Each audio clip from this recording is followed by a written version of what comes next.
অবশেষে মৃত্যুর মুখ থেকে ফিরে এলো রায়ের অপারেশন সাকসেসফুল হলো। হ্যাঁ বন্ধুরা, ভিডিওটা লাইক দিয়ে দেখতে থাকুন। অপারেশন থিয়েটার থেকে ডাক্তাররা বেরিয়ে বলতে থাকে যে রায়ের অপারেশন সাকসেসফুল হয়েছে।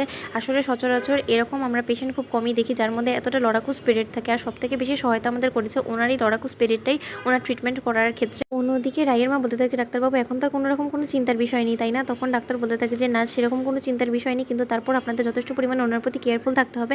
আর একটা কথা আমাকে মানতেই হবে যে আমি আমার ক্যারিয়ার লাইফে যতগুলো ওটি করেছি ব্রেন টিউমারের, এর মধ্যে সবথেকে বেশি আমার মনে থাকার মতন একটা পেশেন্ট হলো গিয়ে রাই। কারণ সে এত বেশি আমাদেরকে হেল্প করেছে তার ট্রিটমেন্টের ক্ষেত্রে, আর কোঅপারেট করেছে, সেটার ভুল আর নয়। ওদিকে এটা বলতে না বলতেই শর্মী দৌড়ে মন্দিরে যায় আর বলতে থাকে, দাদা ভাই তুই শুনেছিস রাইয়ের অপারেশন সাকসেসফুল হয়েছে, রাই সুস্থ হয়ে আমাদের মাঝে ফিরে এসেছে।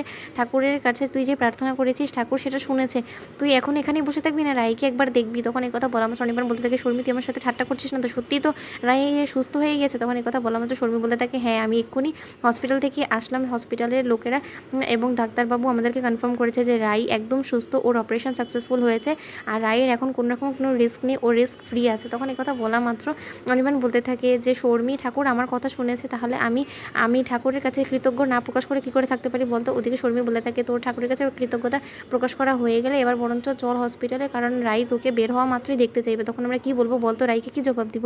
দিয়ে রাই ওটি থেকে বের হওয়া মাত্র সকলকে দেখে বলতে থাকে যে মা, তোমাদের সকলের প্রার্থনায় আমি আবার তোমাদের মাঝে ফিরে এসেছি। ওদিকে নীলু বলতে থাকে, দিদিভাই আমি অনেক বেশি খুশি হয়েছি তোকে আবার দেখতে পেয়ে। ওদিকে অনির্বাণের মা বলতে থাকে যে এই মেয়েটা মরেও মরে না, জানো কই মাছের প্রাণ, বাবারে বাবা। ওদিকে অনির্বাণের বাবা বলতে থাকে, রাই তুমি সুস্থ আছো তো? ওদিকে রাই বারবার করে অনির্বাণকে খুঁজতে থাকে, আর রাই বলতে থাকে যে আচ্ছা মা, অনির্বাণকে দেখতে পাচ্ছি না, ও কোথায়? ওদিকে অনির্বাণ বলতে থাকে যে রাই তুমি আমাকে খুঁজছো? এই তো আমি। তখন অনির্বাণকে দেখে রাই বলতে থাকে, তুমি কোথায় গিয়েছিলে? তখন শর্মী বলতে থাকে, তুমি যাতে সুস্থ সবল হয়ে যাও তার জন্য দাদাভাই মন্দিরে গিয়ে দণ্ডি কাটছিল। রাই তুমি এটা ভাবতে পারো যে অনির্বাণ দাদাভাই কিনা কোনোদিনও মন্দিরে যায় না, আজকে তোমার সুস্থতা কামনা করার জন্য, ঠাকুরের কাছে প্রার্থনা করার জন্য মন্দির অবধি চলে গিয়েছে। তুমি পারো বটে, জানো তো?